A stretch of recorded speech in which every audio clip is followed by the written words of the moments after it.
Hi everyone, this is Ray with the education team from Swirlydoos Kit Club, and today I'm going to share with you a little bit about Izinks.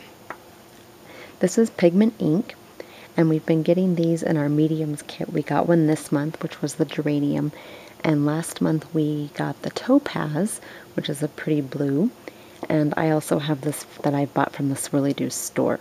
So you can get these in the Swirlydoos store. I believe Chrissy has most of the colors, or at least all of the primary, and I think she has a few of the other ones in there too. So just want to show you a few things, so in case you have them and you haven't used them yet, or you might want to buy them from the store.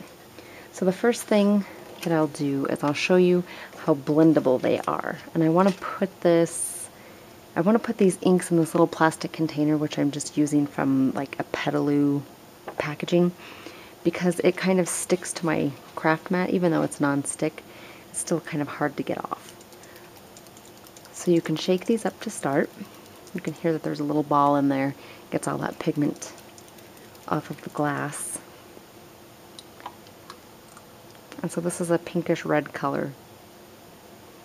It just depends on what you put it on.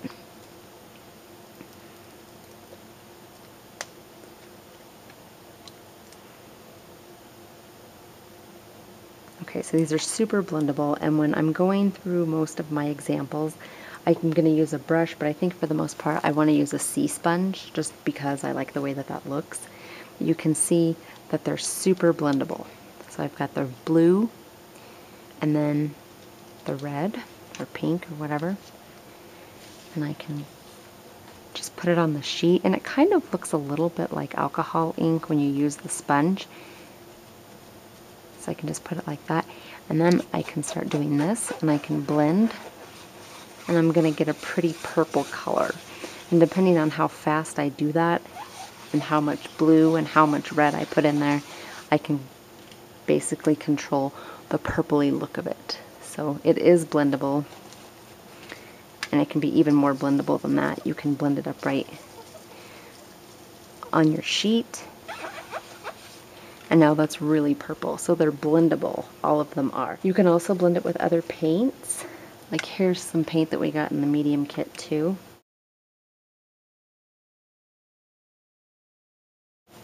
And you can see it blends really well.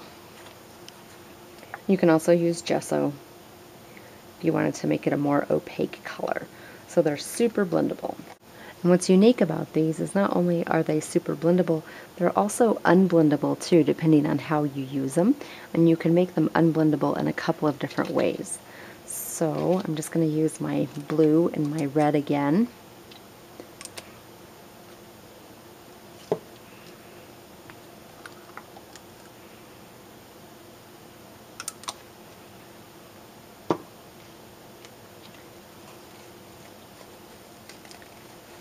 And what I can do first is I can go ahead and put one color on and let it dry, because it dries pretty quickly.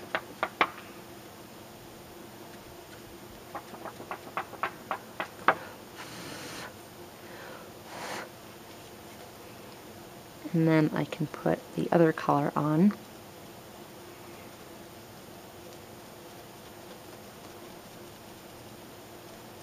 And it's not really blending, so that's cool. So you can get both of those colors on there without it turning into purple, as long as the first one is dry.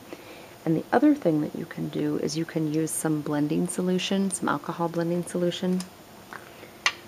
And what I was just messing around with, just practicing, is I just put some of that alcohol blending solution on both of the paints, and then I use my sponge again, and I put it on.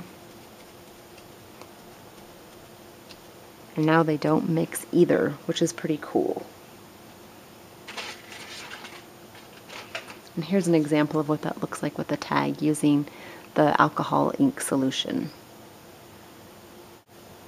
These inks work really well with a brayer, so I'll just show you that, which means if they work well with a brayer, you have a lot of options here. You can make backgrounds of any kind, especially for art journaling. That would look really cool. And because it works with the brayer, you can use stamps. So that's pretty neat. So I'll just kind of show you I put 2 little dots on, I can just pull it up with a brayer. You can use just one color if you want, or many. And then you can make a background.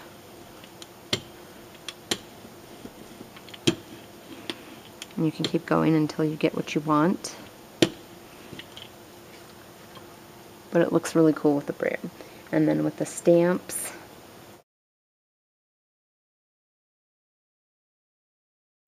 have these little distressed dots here. And so that looks really cool too. And you can also use these for drip marks. Obviously they're in a dropper. So if you wanted to do this at the top of your page or like under some flowers or something, you can just run it down. And the last thing I'll show you is that you can color anything with them. I mean, it's ink, so you can color your chipboard or whatever. We've got these in the embellishment add-on this month, or for June. So these are the Tim Holtz metals, and I put some blue on there. So it's almost like alcohol ink, and you can keep adding to it, and it will just get more blue. So that's really pretty. And then if you didn't want it to be so metallic and kind of translucent, you could always paint your metal first with gesso.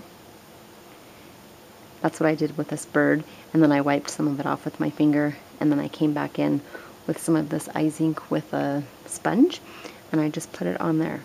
So lots of different ways that you can use the Izinks, and if you don't have any, go to the Swirlydoos store at swirlydoos.com and get yourself some. Thanks for watching.